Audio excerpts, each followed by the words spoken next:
Everybody, shut up! Hey, look at this. I'm turning off alerts right now. I demand everybody clap for me. Right here. Dang it, I didn't get it in.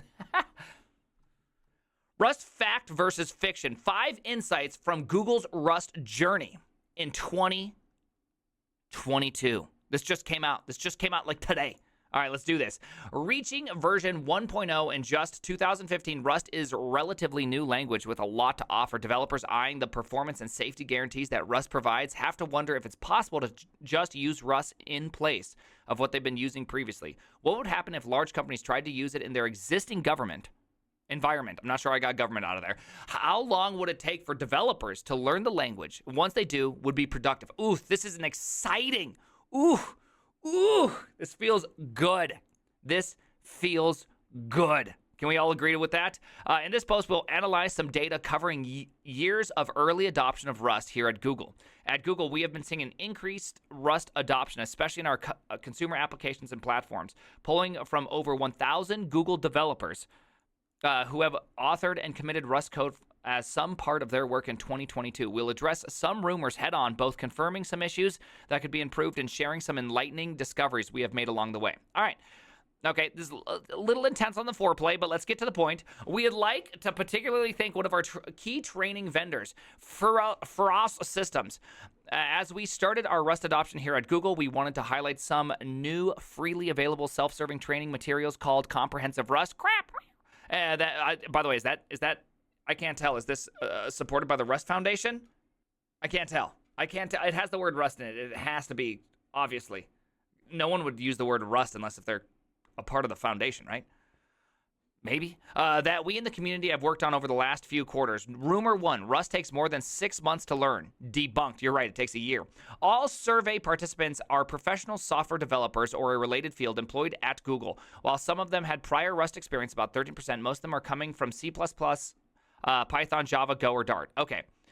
Based on our studies, more than 2/3 of the respondents are confident in contributing to a Rust code base within 2 months or less when learning Rust. Yeah, but okay, so one thing that they're not putting in here, which is, are they doing it full-time? If it's full-time job, I would expect this, right? Maybe an hour count would be a little bit better because, again, 6 months. 6 months what? 6 months full-time, 6 months part-time, 6 months hobby, 6 months weekends, 6 months weeknights. Like, what are we talking here? What is 6 months of what, right?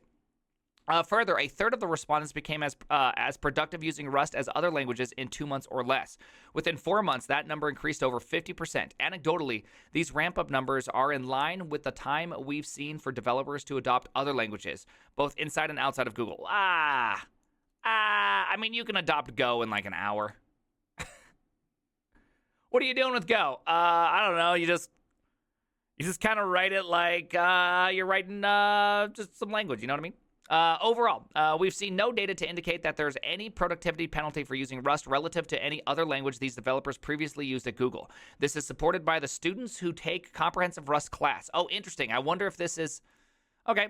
The question asked on the second and third day show that experienced software developers can become comfortable with Rust in a very short period of time. Very interesting, actually.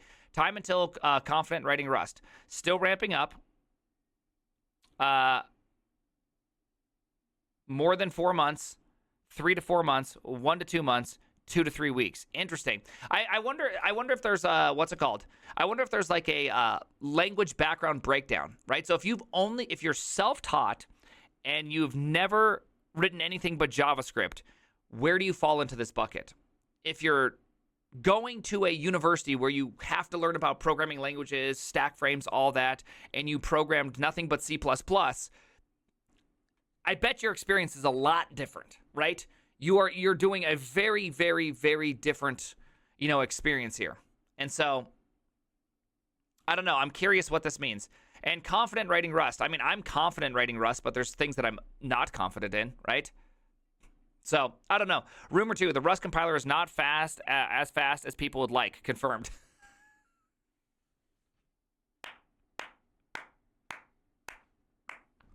That's the dumbest wording I've ever seen. If there's ever been a Rust simp ever to write a line right here, this is like official Rust Foundation language. The Rust compiler isn't as fast as people would like it to be. You know what I mean? So are you saying it's slow? It compiles at such a rate in which people find less appealing as other compilations. So you're saying it's slow.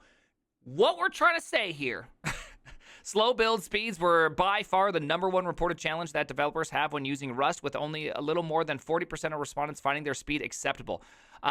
Yeah, I guess it probably depends. Again, I wonder if 40% of their respondents are C++ people, because guess what? It's like C++ is faster, but it's, linking takes forever on all systems. And so it's like, is it? Because even a fully cached build for the Netflix code base, still with linking and all that, it takes multiple seconds. And so it's like, yeah, okay, whatever. There is already a fantastic community-wide effort improving and tracking Rust C performance. There is supported by both volunteers and several companies, including Google, and we're delighted to see key developers working in this space, but clearly continuing and potentially growing additional support here would be beneficial. Rumor 3, unsafe code and interop are always the biggest challenges. Debunked. Oh, interesting. Okay, because I've always heard that this was a very difficult thing, is interoping. The top 3 challenges areas of Rust for current Google developers were macros. Okay, reasonable. Ownership and borrowing. But wait, that doesn't make any sense based on this graph. This graph and that how is this and that even possible? Is it just me? Or is that kind of like a weird grouping to say that everyone becomes confident pretty dang quick, but ownership and borrowing is hard? Ownership and borrowing should be the easy part once you understand. Yeah, confidence. What the hell's confidence? Because async programming, what do you mean you're confident? Async programming is hard. It's hard in Rust. Turns out there are things that are more challenging. Yeah. Like, are you confident in contributing? Yeah. You can be confident in the language, but find some parts still challenging. You're right. But this is like Rust 1.0. Like, you can't do anything in Rust if you don't understand this. Yeah, I know. Ownership and borrowing is Rust. This is confusing line. Anyways, confusing line. Whatever. Okay, people. Okay? Ownership and borrowing as layers. Yeah. Layered these nuts. Something. Writing unsafe code and handling C++ interops were cited as something Google developers had encountered but were not top challenges. If writing C++ interops is less challenging than ownership and borrowing, I'm having a hard time, because ownership and borrowing is a superset of C and C++ interoping, right? Because you have to be able to create these structs and blah blah blah blah and get them out and unsafe and yada yada yada yada yada until you have them into something you can do. Macros totally get. Macros are like their own island, right? So for those that are going, well, what about macros? Macros are kind of like their own island. You can be great at Rust and never touch a macro. You just know how to use them. That's fine, right? Especially, what's it called? Proc macros. Proc macros are like final boss level. You know what I mean? That's hard. These 3 other areas place where Rust language design team has been investing in flattening the learning curve overall, as well as continued evolution. And our internal survey strongly agrees with these areas of investment. Rust has amazing compiler error messages. Confirmed. Simp. Rust is commonly regarded as having the most helpful error messages in compiler space. Clearly, they haven't seen a C++ error message. That held up this survey very well. Only 9% of respondents are not satisfied with the quality of diagnostic and debugging information in Rust. Feedback from comprehensive Rust participants show the same. People are amazed by the compiler messages. Let's see. At first, this is a surprise. People are used to ignoring large compiler errors. But after getting used to it, people love it. I agree. There's some nice ones, but the thing is I always find that the errors that are nice are errors that are really easy to understand, right? So anyone that's in the I understand confident writing Rust, those errors go away. It's the new errors that get progressively harder. Like one of the things I find the hardest, which has been gotten a lot better lately in Rust, is when you need a trait and you don't know the trait. You just know you want to, say, read from an async socket, and you don't know how to read from the gosh thing, right? You're like, what is the trait? Something auto, is it read? Is it receive? Like, what is it, right? Like, what is the thing I'm trying to get out of it? And, oh, man, I find that to be hardest, and there's not really, a good way to get it. You know what I mean?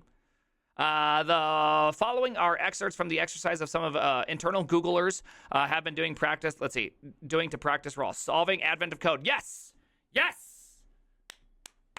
Let's go. I love that. This is great. Day 5 exercises. We need to perform a search for entries within a table. The error below not only detects that our pattern matching on the result was missing a case, but also makes a suggested fix. Have you seen this P? You haven't seen the P. They only accept seeing the P, and that's it. On day 11, we need to check for whether an element is within the bounds of a grid. The Rust warning below detects that you have a redundant comparison due to the fact that the types are unsigned and suggests code that could be removed. Okay, yeah. Yeah, due to type limits. Yeah, that makes sense. That makes sense. It's always greater than or equal to Rust because I assume I is a U size, right? The survey group have answered that the borrow checker was the top headache when learning the language, but once they've learned, they understand it. Okay, so we're talking back above here. But anyways, that makes perfect sense because when you're learning how to use Rust, why would you be doing this? It doesn't make any sense. It's like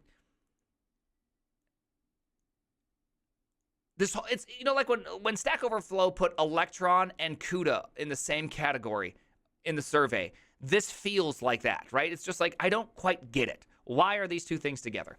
All right, the respondent said that the quality of Rust code is high. 77% of developers were satisfied with the quality of Rust code. In fact, when asked to compare whether they felt that Rust code was more correct than the code they write in other languages, an overwhelming 85% of respondents are confident that the Rust code is correct. Yeah. Interesting. I have 0% confidence that my code is ever correct. And it's not just correct. It's also easy to review. More than half respondents say that Rust code is incredibly easy to review.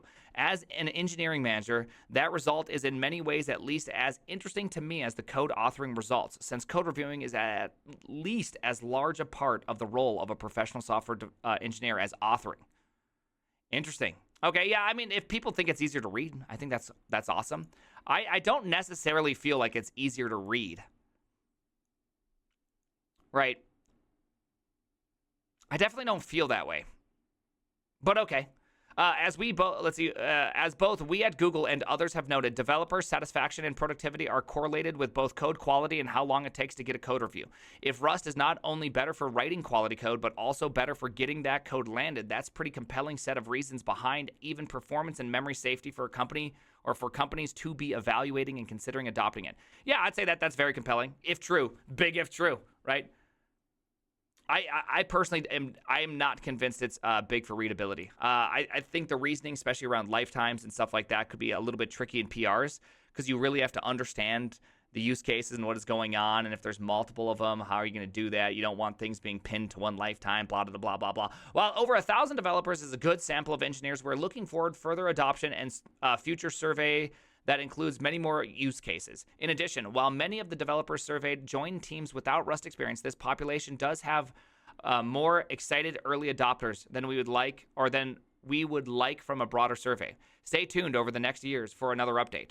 Okay, so obvious critiques here is, one, this is a Google sampling. So if they work at Google, there's just a certain kind of nerd that can get hired at Google right now. Do you know what I mean? There's a certain nerd level. Do you know what I mean? And when there's a nerd level like that, someone that's diving deep into doing, leak code every day, they might be perhaps more willing to do something. You know what I mean? They might be a little bit more into it. So we have they're very into it. Number 2. Another thing that kind of sticks out to me is that this is a self-report survey. I would love to see. The problem is that you can't really tell if things are actually better or not, right? Perception is 9/10 of the law at this point. And so if you perceive you're writing better code, right? Like, I perceived that this code was nice to write. Well, guess what? You're going to like writing the code then. And you're going to think it's better. Is it actually true? Now, there may be less memory problems. I got hair in my mouth. There may be less memory problems, perhaps, and it has more safety guarantees and such as match statements and all that. I'm totally on board with that. Rust is a great language. But one thing I've noticed about Rust, which is different than other languages, when you get to the point that you've made a mistake in your design and you need to refactor, what I find in Rust that is different than other languages is that my refactor tends to be larger. Because typically, like lifetimes are extremely leaky abstraction, right? They like as you go, like everything just balloons because they're a part of the type. I just find that it's when I'm wrong, I'm much harder wrong in Rust. And so, you know what I mean? Like, is it good? Is it bad? I don't know. It's hard to say, but I just find that to be the case.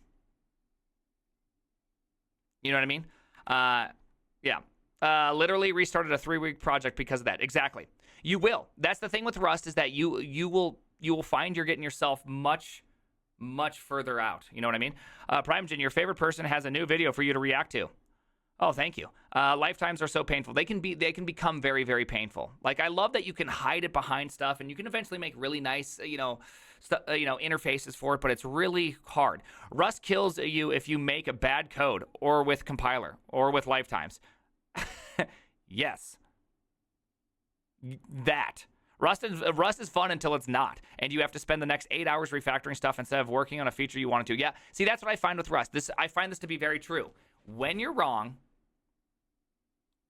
you are just much further wrong.